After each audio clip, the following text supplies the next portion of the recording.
welcome back to Two Old Crows Homestead. Shelly here, and today I'm going to can new potatoes with the skins on. So come along. So I have all my jars washed up, all my lids washed up. The jars are in the oven. I usually put them in there at 250 degrees. I don't know, while I'm prepping everything else, I'll do that first. And then let them be in there and sterilizing and all of that kind of thing. And then I've got lids on the stove top. They're already starting to boil. I'm gonna have to turn them down. I've got my pressure canner. Let me just show you.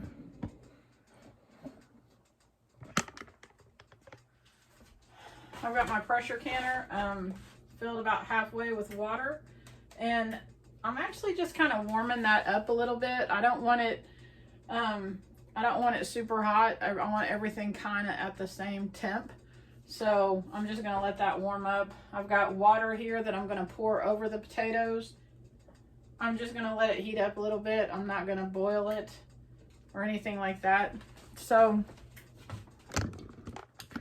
I haven't actually started prepping my potatoes yet. So the very first thing I'm gonna do is go get my canning book.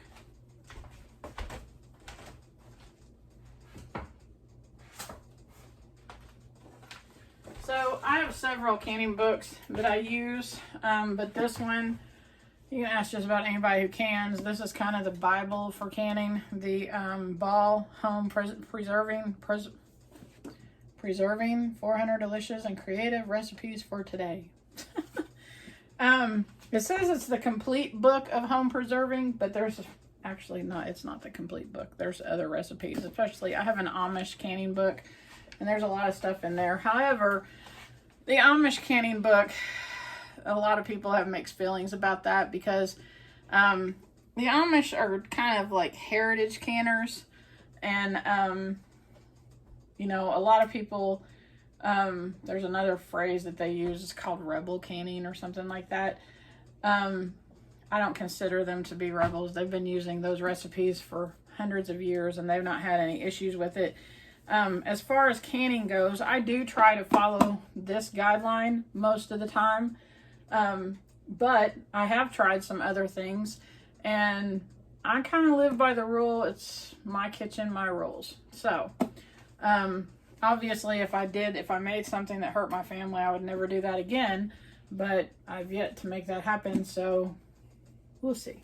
Anyway, so I'm looking up potatoes, and normally, the reason that I use this is because sometimes I just kind of go by my own recipe, but I want to know, potatoes are on page 394. I want to know how much headspace they need and how long they need to process. So that's usually what I use this as a reference for. But like I have some pages marked for recipes that I use a lot. There's a recipe in here for, it's called house salsa. And it's mine and Randy's favorite salsa recipe. And we've made other kinds of salsa, but this, it's just like our favorite one. So there are some recipes in here that I really love. But according to the Ball book, I have to have an inch headspace. And I am making pint jars because now it's just me and Randy and we don't have to cook for a lot of people. So I'm just going to make pint jars, and those process for 35 minutes in the pressure canner. These are not a water bath canner thing. They have to be done in the pressure canner. So, yeah. So step one, consult your book. And there may be people out there that just have all that stuff memorized all the time. I am not one of those people. Because there's like a bazillion things you can, and I can't remember all of them. So the next step is going to be to sort through my potatoes. As you can see, I have all of these that I have gotten out of the garden. And the bigger ones, like this one, they're going to be put up and used. I mean, potatoes will keep for a while, and everybody knows that when you bring potatoes home from the grocery store, if you let them sit for a while, they will start to sprout or turn to mush or get mold or whatever. So they're not gonna last forever. That's why I had the idea of canning the little bitty potatoes, so we can put those in jars, and then we'll eat the bigger potatoes first. We'll start, you know, chowing on those, and then we'll eat the canned potatoes after all the other ones are gone. So I'm gonna sort through and find these, and even this size, like, see, like here's the bigger ones, because I can, you know, cut these in half or cube them or whatever and throw them in a jar too. And really what I'm using as a rule here is potatoes, like they're so small that I don't want to peel them. So that's kind of what I'm going by. Anything bigger than that, I'm okay with peeling them. And I'm only going to do, my canner will fit 9-quart jars. Not quart, pint. I think it only fits like 7-quart jars, but it'll fit 9 pint jars. So that's all I'm gonna do. And then I may do 9 more tomorrow night. But yeah, so I'm sorting through these, looking for the ones that I can.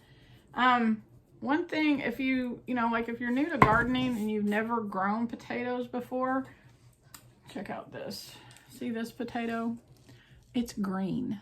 You can't eat this potato. The reason that they turn green is because they were exposed to the sun. So this one must have been kind of close to the top, not covered with leaf, foliage, whatever. But it got some sunshine, so this one's going to get tossed anyways. And another thing, if you have chickens, here's another green one. That one's a really green one. If you have chickens, you can't feed them potatoes. You can feed them cooked potatoes. You can't feed them chickens or pigs, either one. And I'm sure there's people out there that are like, I feed my pigs potatoes all the time. Whatever, I don't care. I'm just, this is what I do. But they're not supposed to have, especially raw potatoes or skins, like raw skins. So we just don't feed our pigs or chickens potatoes at all. So yeah. So even, you know, having those green ones right there, I'm not 100% sure, but I want to say the green ones are poisonous. Like, they can make you really sick. Maybe not. You might want to look that up, but don't eat them. But yeah, if they can hurt you, they can probably hurt your animals too. I'm going to finish, I'm like halfway through. I'm going to finish going through and finding the little ones, and then I'll meet you back at the sink when I wash them up. All right, I'm at the sink. I'm cleaning off taters, cutting off the bad parts, and putting them into a tub of water over here. One thing I'm not doing with this, I'm not blanching them. The ball canning book says that you should blanch them. I'm not doing that. I didn't do that the last time. Maybe I did do that. I'm not blanching them this time. The book also tells you to peel them. I'm not doing that either. So I'm kind of not following the ball rules, except for the whole 1-inch headspace and pressure canning for 35 minutes. So any place that's funky looking, I'm cutting that off. Otherwise, I'm washing them off, and I'm dropping them over here in a pot of water so they don't turn, you know, brown or whatever. One of the reasons that they recommend that you blanch them is the starch. Potatoes have starch in them. I don't know how much starch little bitty potatoes would have, but when you can them and you don't have all the starch off of them, and you can get that off of them by rinsing them repeatedly, blanching them, that kind of thing, then it will make your jars cloudy, like the water in your jars cloudy. I'm cool with that. I'll just drain them off and rinse them when I go to cook them. It'll be fine. I'm not going to get worked up over some cloudy water when I know what it is. So if they're about this size, I'm cutting them in half. And I'm about halfway through my pot. This is probably the longest part of this process, is cleaning them and cutting the bad parts out. These little bitty potatoes are so yummy, and they're really good like frying them up for breakfast. So you could open up a can of these, rinse them off, and you could put them in the air fryer. The air fryer, they just have a lot of flavor.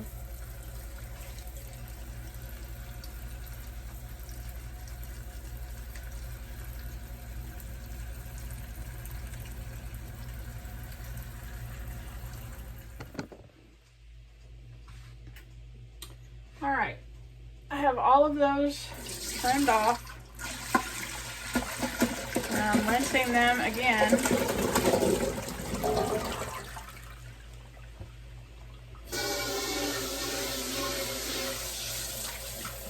There's already starch that's coming off of them. I'm putting them back into some water.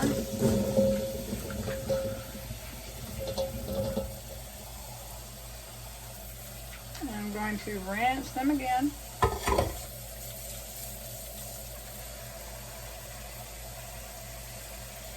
And then I'm going to start filling my jars up. Potatoes.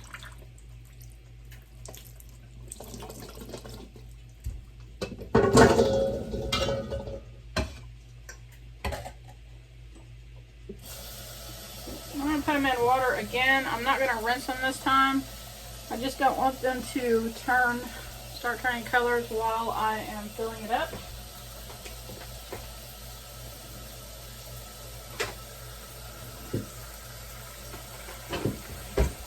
I need a ladle and this for the jars.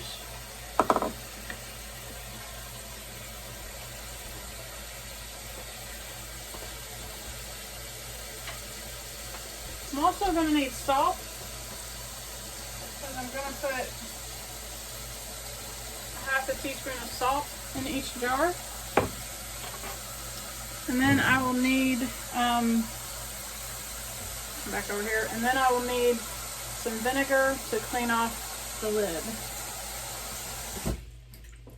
I'm going to bring my pot of warm water over here, set it down inside my strainer.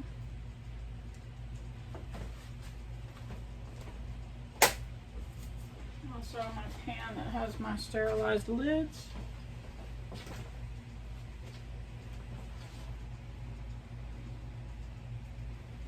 Alright, my jars, taters, salt, vinegar, lids, rings, ladle, hot water. Here we go. Okay.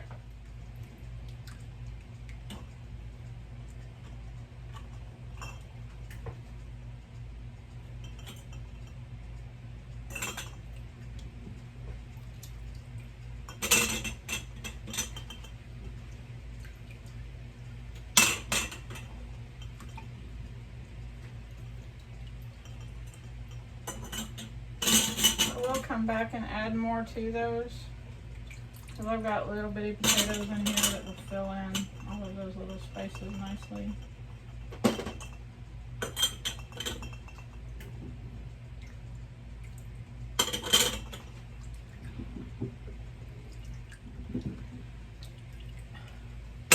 You know, there's no way to get a bunch of women riled up faster, homesteading women, than to start talking about rules about canning.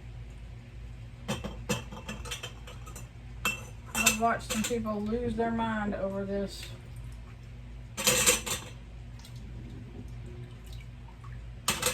As I like to say, test their Jesus.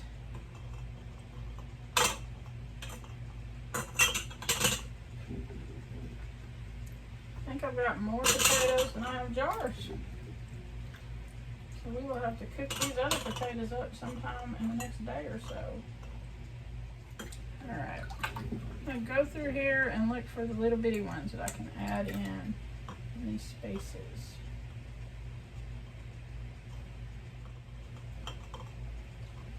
I think I might just go ahead and put what I have, the extras that I have, throw them in my air fryer and fry them up, and then I'll stick them in the fridge.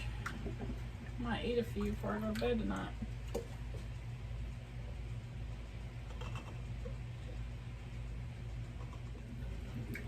I think that about does us.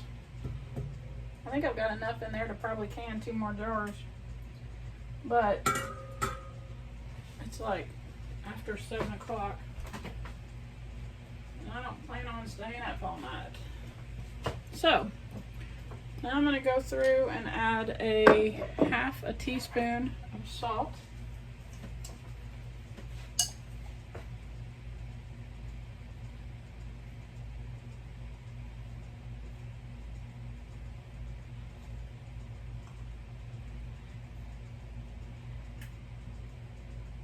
And you don't have to put salt in it. This is just for flavor.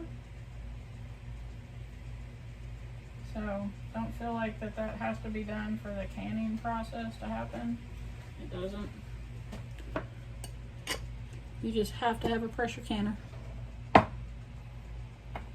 Alright.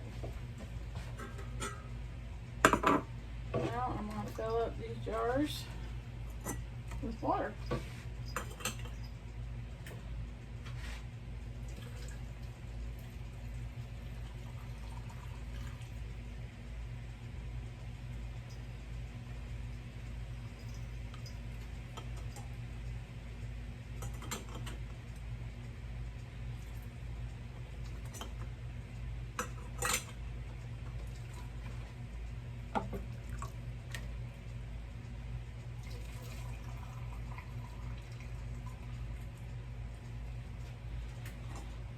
And that 1-inch headspace is roughly that bottom line. This right here, that lip on the jar. So if you fill it up to that, you should be good.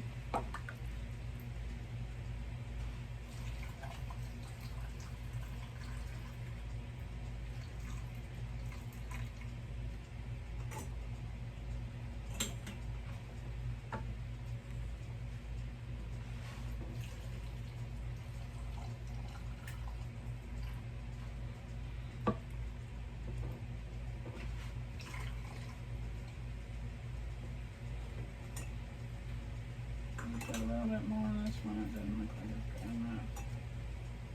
There we go.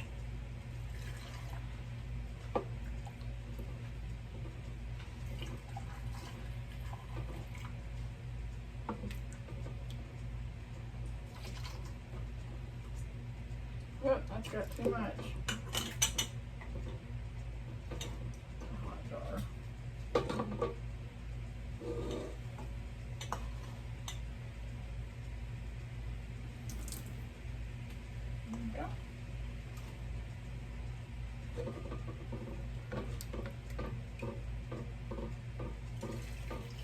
I just realized one thing that I forgot to check in my canning book.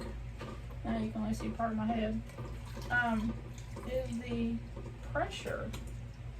How many pounds of pressure we need on these potatoes? So I need to go back and look at that. I'm going to put some vinegar on here. I'm going to wipe down all of these rims.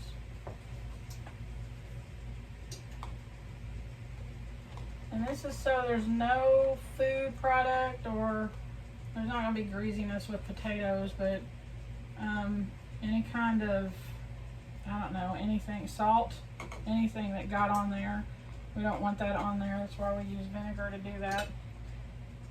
I usually just keep this little jar, or this little tub of vinegar up on my cabinet because I use this all the time when I'm canning.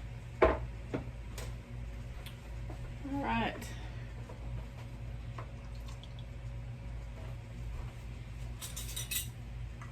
I'll put this on. And I'm going to tighten this down, finger tight.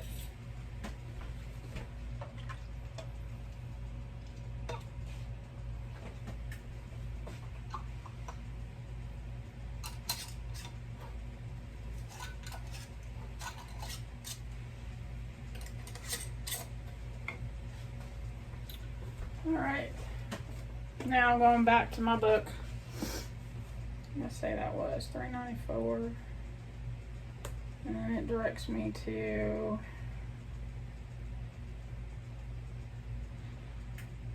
$3.87.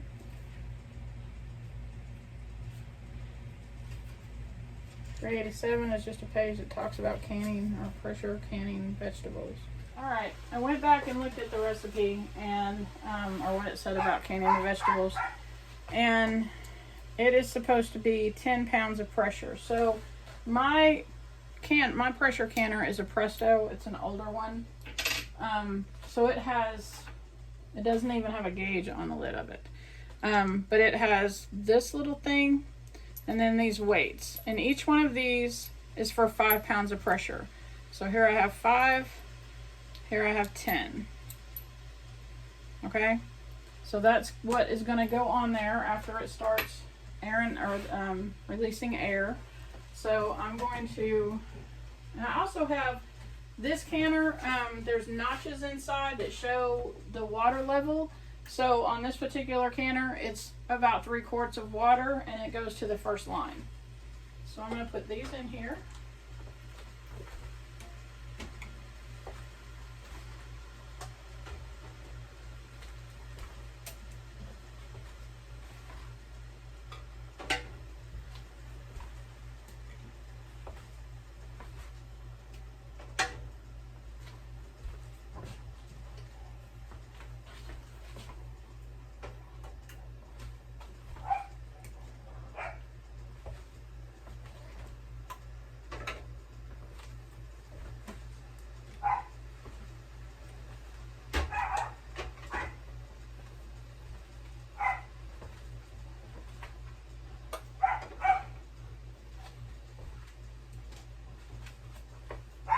And I also have one of those racks in the bottom of it. You don't want to set your cans or your jars in the canner without one of those racks. So I'm going to lock the lid on.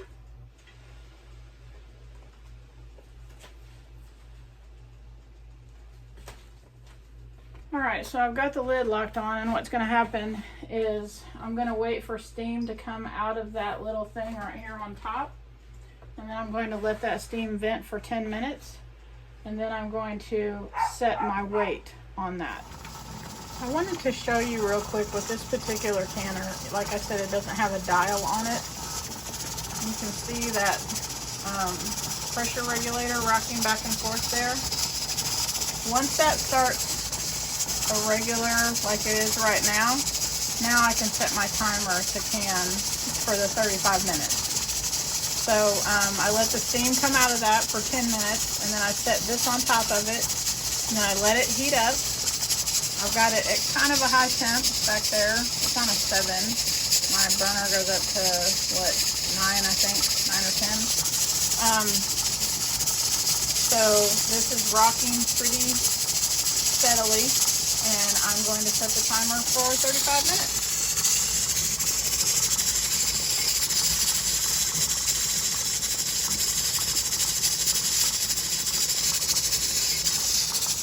And when that timer goes off, this will be done. And then when that is done, I will turn it off, and I'll probably very carefully move it to the other side of the stove and let it begin to cool down. And normally I let this, if I'm canning and it's like evening time and I gotta go to bed, I will just let that sit in there overnight and completely cool down with those inside of it.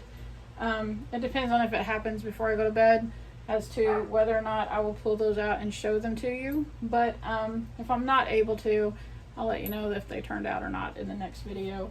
But yeah, that's it. Super easy. Some people are kind of intimidated by pressure canning. I was intimidated by pressure canning when I first started doing it. And to be honest with you, the only, let's see, I've pressure canned potatoes and green beans, and I don't know, I've got some other things in there I've pressure canned. I have never pressure canned meat, and I want to do that.